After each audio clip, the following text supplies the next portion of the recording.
guys, welcome back to the nest. I hope you're all keeping well. Time for another movie reaction, especially since it's almost Halloween and we're coming up closer to the big event on this channel. Yes, only this video and then one more to go. Tonight's video we are reacting to The Spy Who Loved Me. That's correct. We're continuing on 1977 with the next installment in the James Bond film series. We are reacting to The Spy Who Loved Me. Now I have to say, it's been a while since I watched a James Bond movie, but I think this was a lot better than the last one. Remember The Man with the Golden Gun? I feel like the Bond girl in this movie was a lot better than the last one. The last one was just a colleague who was just desperate to be with James Bond. This one had a lot more depth to it. And I actually found out that Roger Moore labelled this movie as his favourite performance as the fictional spy. So it starts off with two submarines going missing.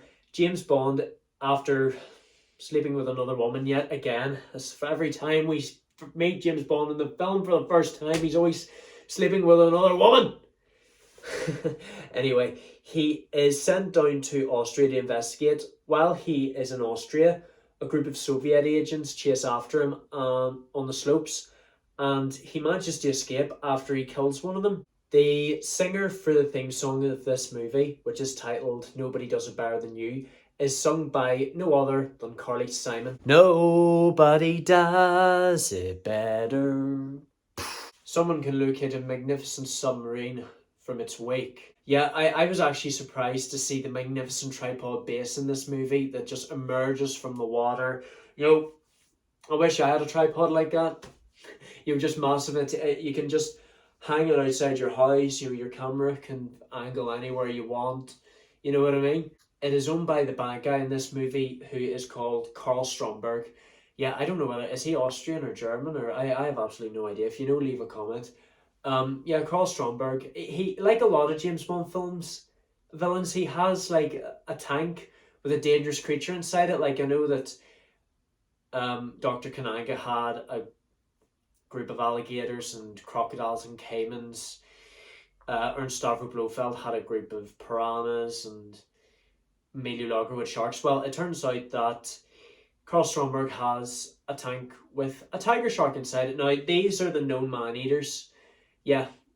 And he sends like a very attractive woman in there, and she is eaten alive, which is true. You know, instead of the great white, the tiger shark is the man-eater of the sea. Well, as they say in Jaws, it's known as the garbage can of the sea. The plans for the submarine tracking system are going to be offered down in Egypt, where Bond is sent down to acquire them. However, he is attacked by a hitman who, before he throws off the ledge of a roof of a building, is told to go down to the pyramids. Now, whenever he goes down to get the tracking system, he is confronted by a henchman of Stromberg's named Jaws.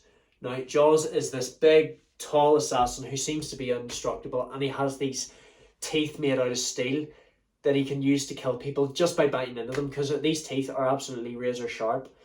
Yeah, I wonder how you can take down a magnificent beast such as him. I remember Oddjob, he was quite indestructible until Bond manages to turn on the electric bars and he gets electrocuted to death. I don't know how you can stop Jaws in this movie. James meets up with this KGB agent known as Triple X, who is named Anya Amasova, and she is also sent down to track the tracking system for the submarines. I hope you enjoyed the show. After acquiring the system, the two of them decide to join forces and work together after there is a truce between their two bosses. The recovered evidence is linked towards Stromberg. I went on a safari course once. What did they teach you? Bodily warmth. Interesting fact, I also found out that the girl who played Anya Amasova, Barbara Bach, I think her name is, she actually happens to be married to Ringo Starr, who is the drummer of the Beatles. Yeah, just imagine, like, you always know that in the celebrity world, like, you can get whoever you want. You're married to whoever you want. You know what I mean? Yeah, especially if you're a rock star. On a train on the way to the base, Jaws reappears, and James manages to save Anya's life by making him bite into this lamp. That didn't do any good. And actually, Anya begins to fall for him at this point, and the feeling is mutual with James. They take a trip to the base, which all they need to do, was just pretend to be husband and wife, and Bond pretends to be a marine biologist. And according to Stromberg, the city of this big tripod, which he calls Atlantis, is, according to him, the future of mankind. Whenever they get back to land, all of Stromberg's henchmen then pursue them through a car chase. And I have to say, like, Jaws doesn't give up. I love how the attractive pilot of Stromberg's, she gets blown up whenever Bond fires a missile at her. And they manage to escape by transforming the car into a submarine. My God. I wonder if these spies actually, in the real life, in British intelligence and the CIA, I actually wonder if they have all these gadgets, if they have these vehicles that can transform into any vehicle you want, if the watches actually have a grappling hook onto them. You know what I mean? Please let me know in the comments, guys. Imagine if I became a spy. After escaping a few mini subs armed by Stromberg's henchmen, they managed to get back on the land. And it turns out that Stromberg is actually operating the tracking system. And this massive supertanker that he released 9 months ago, it hasn't been seen in any harbour report before. There is no record of her pulling up to any port. Bad news. Whenever Bond killed the man on the slopes, it actually turns out that the man he killed was Anya's boyfriend or her husband. And at least he admits it. At least Bond admits it and he's honest. Yes, I did kill him. And Anya makes a vow. As soon as this mission is over, I will kill you. Things are just awkward between the two for the rest of the mission. Whenever they board an American submarine, they don't even talk to each other. And they're captured by Stromberg. This is where Stromberg reveals his plan. Mr. Bond, now your curiosity can be satisfied. Stromberg plans to launch a missile from the two submarines that he's kidnapped from the Soviet and the Americans. And he plans to use these missiles to destroy New York and Moscow. And this will trigger a global nuclear war, which will begin a new era, with Stromberg creating an underwater city. My God, can you imagine? People would always have to wear scuba tanks and everything. I wonder, like, you never know. A lot of the ocean has never really been discovered, so there might actually be an underwater civilization somewhere. Stromberg then continues on with his plan and he decides to take Anya with him to Atlantis. Bond manages to set free the Russian, American and British soldiers. During the fight, like, I gotta say, I was actually really tense whenever he was trying to open up the reactor without hurting himself, setting anything off. And he manages to rewire the system and trick the submarines into firing the missiles at each other. And the plan is absolutely successful. They all managed to escape and kill Stromberg's crew on board the ships. There is one more objective.